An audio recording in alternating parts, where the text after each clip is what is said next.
विधिमंडळ परिसरामध्ये मार्कडवाडी ग्रामस्थांचं सध्या आंदोलन सुरू आहे। ईव्हीएम विरोधामध्ये मार्कडवाडी कर हे आक्रमक झालेले आहेत आणि त्यांनी आंदोलन सुरू केलेलं आहे। बॅलेट पेपरवर मतदान घेण्याची मागणी ते करतायत। आताची महत्त्वाची बातमी आपण पाहतोय।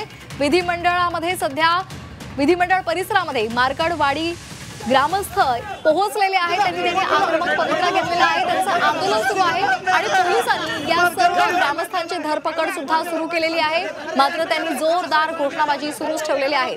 ईव्हीएम विरोधात मार्कडवाडी ग्रामस्थांनी मध्यंतरी सुद्धा मोठं आंदोलन सुरू केलेलं होतं। मात्र त्यानंतर त्यांनी आंदोलन स्थगित केलेलं होतं आणि आजच्या या अधिवेशनाच्या दिवशी त्यांनी पुन्हा एकदा आक्रमक पवित्रा घेतलेला आहे। अधिक माहितीसाठी आपण जाणार आहोत आमच्या प्रतिनिधी सीमा यांच्याकडे। सीमा, काय अधिकचे अपडेट्स आहेत?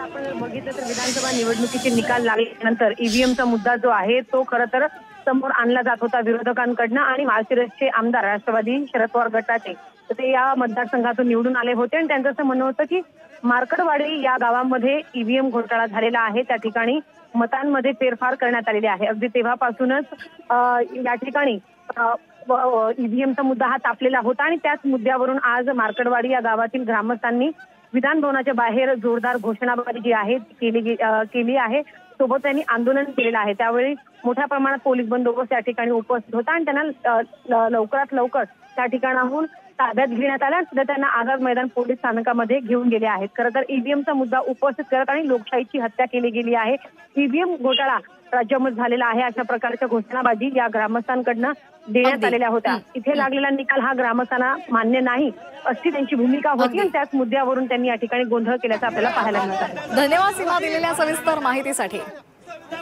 आपण ही दृश्य पाहतोय। ईव्हीएम विरोधात मार्कडवाडी ग्रामस्थ आक्रमक झालेले आहेत आणि त्यांनी जोरदार घोषणाबाजी केलेली होती। विधिमंडळ परिसरामध्ये त्यांनी आक्रमक आंदोलन सुरू केलेलं होतं। मात्र पोलिसांनी या आंदोलनकर्त्यांची धरपकड केलेली आहे।